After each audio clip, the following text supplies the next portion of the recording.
ఆయన ఏమనుకుంటాడంటే గుంటూరులో చదివిన తెలివితేటలు ఈడ పనికొస్తాయనుకుంటాడు. అధ్యక్ష, ఇంగ్లీష్ అనేది నాలెడ్జ్ కాదు. 4 ఇంగ్లీష్ ముక్కలు ఆయనకు రావచ్చు, నేను 4 ఇంగ్లీష్ ముక్కలు కానీ ఈ ప్రపంచంలో చైనాలో ఉండేవాడికి ఇంగ్లీష్ రాదు, జపాన్లో ఉండేవాడికి ఇంగ్లీష్ రాదు, జర్మన్లో ఉండేవాడికి ఇంగ్లీష్ రాదు. కానీ ఈరోజు చైనా, జపాన్, జర్మన్ ప్రపంచాన్ని శాసిస్తుంది అధ్యక్ష. 4 ఇంగ్లీష్ ముక్కలు వస్తే ఒకవేళ హోటల్లో పనిచేయడానికి, ఆర్డర్స్ తీసుకోవడానికి పనికొస్తుండొచ్చు అధ్యక్ష. బట్ట షాప్లో బట్టల అమ్మనికి పనికొస్తుండొచ్చు. గుంటూరులో చదివిన తెలివితేటలన్నీ మా దగ్గర వచ్చి చూపించొద్దు అధ్యక్ష. మేము గవర్నమెంట్ స్కూల్లో చదివి వచ్చినాం, మేము గుంటూరులో చదవలే. మా తెలుగు మీడియం అధ్యక్ష, తెలుగు మీడియము గ్రామీణ ప్రాంతాలలో గవర్నమెంట్ స్కూల్లో చదువుకొని వచ్చినాం అధ్యక్ష. మేము గుంటూరులో పోయి చదువుకొని రాలే, ఆ తర్వాత పూనా పోలే, ఆ తర్వాత విదేశాలు తిరగనికి పోలే. మేము ఇక్కడనే పుట్టినాం, ఇక్కడనే పెరిగినాం, ఇక్కడనే చదువుకున్నాం. లోకల్ పరిజ్ఞానంతో పనిచేస్తున్నాం అధ్యక్ష. ప్రజల బాధ తెలిసిన వాళ్ళం అధ్యక్ష. మేము 4 ఇంగ్లీష్ ముక్కలు వచ్చినంత మాత్రాన అదేదో గొప్పతనం అని, దాని మీద ఏదో పెద్ద ఉపన్యాసాలు ఇచ్చి దాన్ని చూపించి ఏదో సాధించినామని.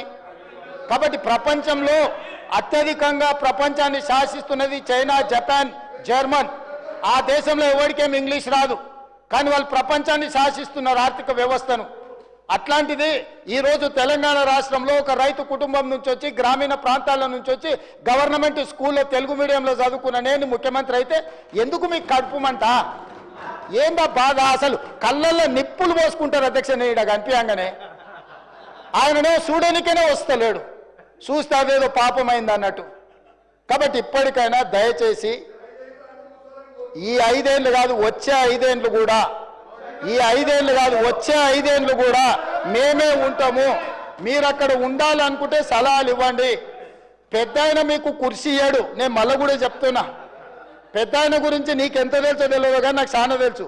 వెనకటికి నీకు కూడా చెప్పిన, నువ్వు ఆశించకని.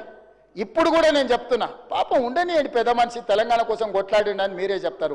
ఆయన కుర్చీ మీద కన్నేస్తారేంది మీరు ఇద్దరు కలిసి? ఎందుకు ఆయన మీద పగబట్టారు?